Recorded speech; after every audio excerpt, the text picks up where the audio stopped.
first of all, allow me to say, very grateful word of thanks to the organizer, Lemhanas, for inviting me. It is a great pleasure to be here. Special thanks, of course, to Pak Andi for having me. I apologize for not being able to join in person because of my passport issue, but I'm lucky to be able to share this panel with so many luminaries. It is humbling as well as a great honor for me. And of course, is one of the very rarest few times I'm able to actually share a panel with my good friend Kuri. Thank you so much for moderating this panel and allowing me to share my views. Now, I'm going to briefly do a survey on what I see as preliminary trends in the post-COVID world, and of course after the Ukraine war. Just today really exactly marks the 6th month of the conflict in Ukraine. So it is opportune for me to talk about the Ukraine war and some of the lessons that we take away to set the stage for our understanding of Southeast Asia and maritime defense and security going forward. Now, I think there are 3 lessons that we can draw from this conflict. I think one is certainly that while earlier years we were all preoccupied with non-traditional issues, as well as the very popularly known about gray zone challenges, the Ukraine war 6 months ago amply showed that it is possible to have full-scale conventional war.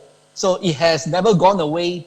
It was lurking, and it does also highlight that nation states do resort to this conflict if it fulfills their interests. And of course, it's another matter altogether whether we are looking at a protracted conflict. In this case, the Ukraine war is a very good example where a supposed short conflict has ended up becoming a protracted war in itself.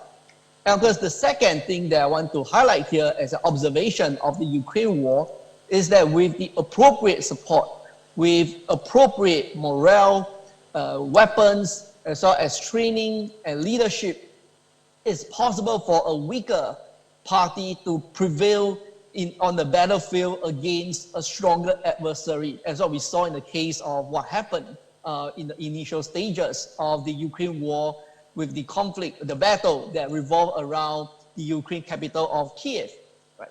And because I'm dealing with the maritime issue, so I put forth here a collage of pictures of essentially what was Snake Island and the naval battles that took place. It was interesting and in fact instructive when it comes to Southeast Asia. That for Southeast Asian countries that are supposed smaller, weaker parties in the maritime domain with relatively modestly equipped navies, it is still possible to prevail in some circumstances against a stronger adversary. So it is something that I believe regional maritime forces could take heed and to pay more attention to.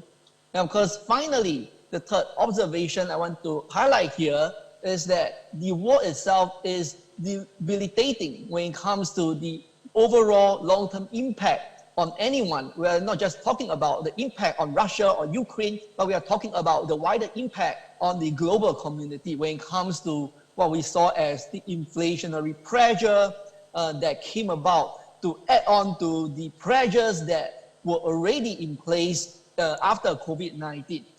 And of course, not to mention about the energy and food security crisis that we are facing right now. So all these 3 lessons were what I saw as the key starting point for our understanding of how we look at the trends going forward for Southeast Asia's maritime defense and security prospects. Now, of course, much closer to us, which is another clear reminder, is that we are seeing conflict or the risk of conflict being ever in our neighborhood. We saw just 2 weeks ago what happened around Taiwan, right?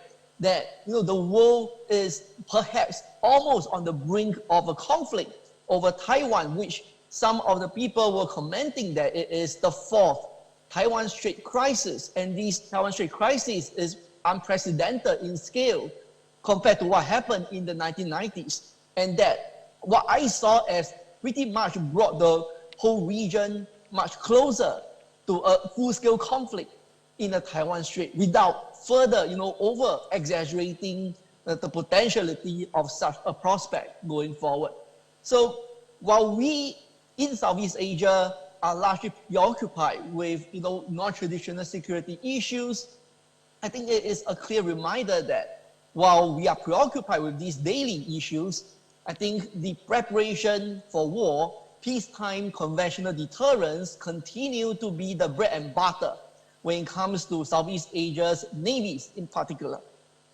Now, another thing that I want to highlight here, which sets forth the context to think about, is that right now, while we are talking about war in itself, we don't forget that in the recent years, Southeast Asian maritime forces have been preoccupied and are still preoccupied with non-traditional issues. We are talking about cross-border security problems that take place in the maritime domain. Smuggling, for instance, cooking oil smuggling, agriculture smuggling, as well as all types of other food smuggling issues continue to be prevalent. And going forward, assuming that the war in Ukraine is going to take place for a longer period of time, we are going to likely see these knock-on effects of the global food and energy security crisis spill over into Southeast Asia and continue to reinforce what we saw as disturbing trends in cross-border maritime security challenges. In other words, what we are seeing right now is Southeast Asian maritime forces, and in my presentation here, I focus more on navies in particular, that navies in Southeast Asia are going to continue to do more with less. I think this is a sort of a true fact in life going forward. And to be honest, this is not unique only to Southeast Asia. It also happens in some other region as well. But suffice to say is that traditionally, Southeast Asian maritime forces, when navies in particular, have been performing a whole spectrum of operations ranging from what we call low-intensity operations to high-intensity operations. This collage of pictures here best encapsulate what we have here. We talk about peacetime, conventional deterrence, we talk about counter-terrorism, we talk about anti-illegal fishing, we talk about humanitarian assistance and disaster relief. All these set of missions has been the bread and butter, part and parcel of life for Southeast Asian maritime forces. With or without COVID-19, with or without the Ukraine crisis, this is going to continue to be the norm going forward.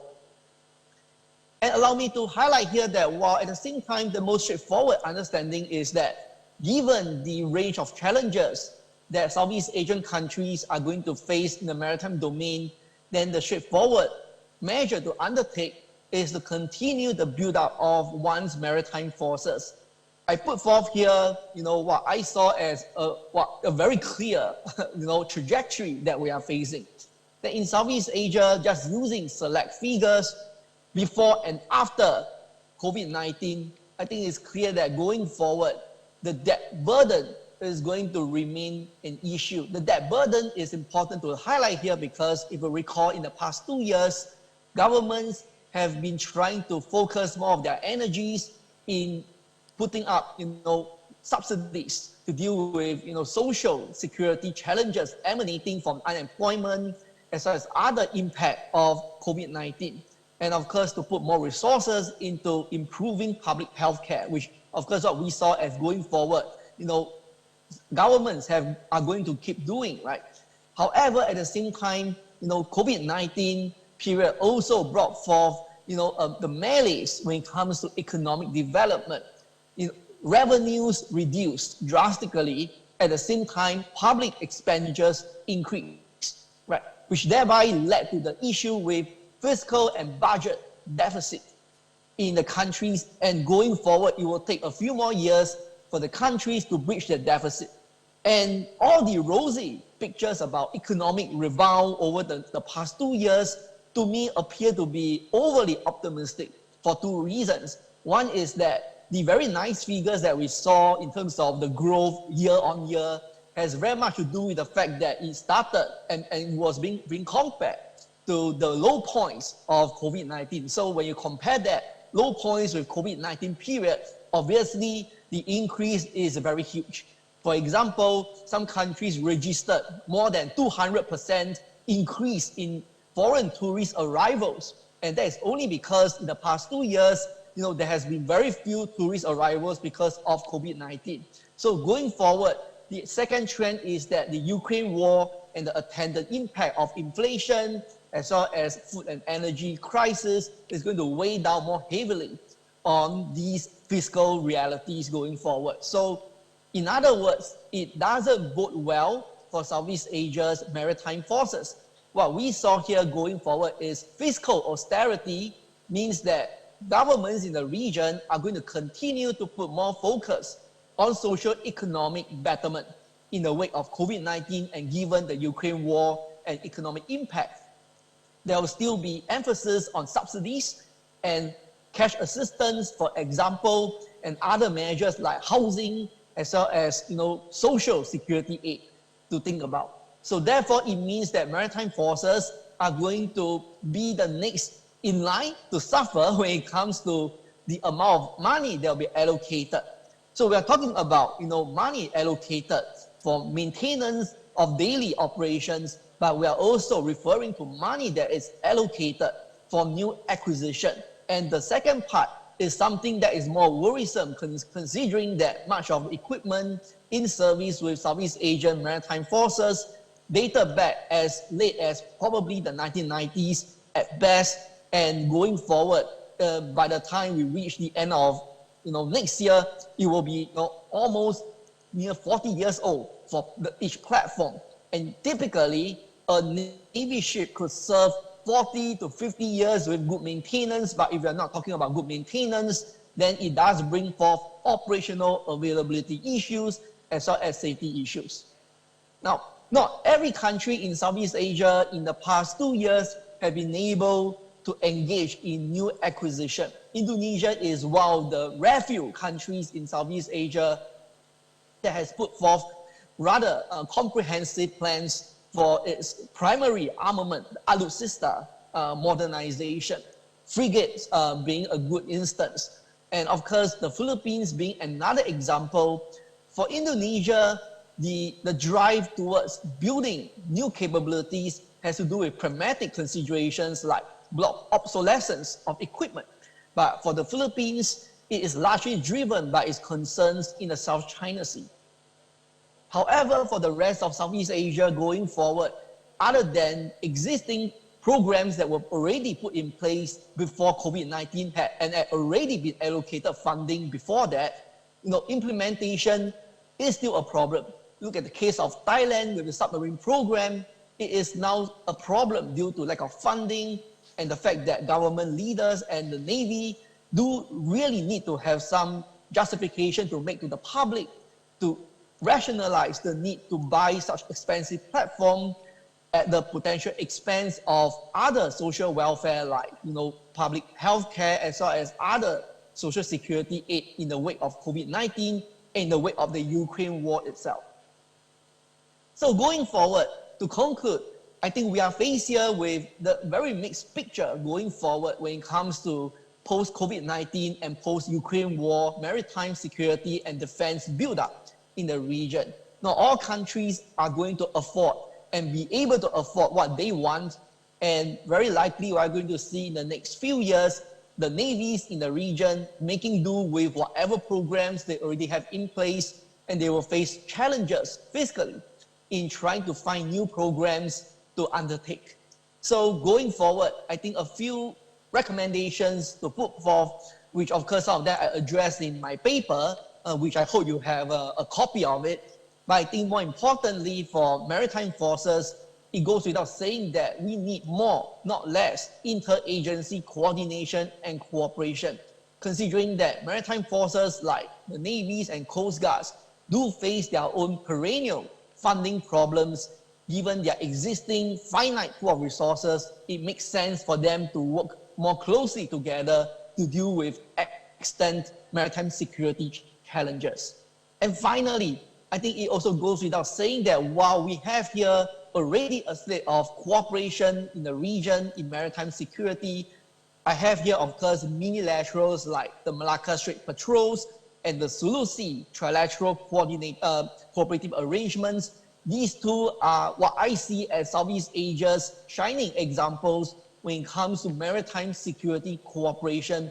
We are going to see and likely encourage more of this intra-ASEAN maritime security cooperation and to find ways to cooperate with extra-regional powers. So with that, I conclude my short brief. Thank you so much for your attention. I look forward to the question and answer and your comments later. Thank you, Curie.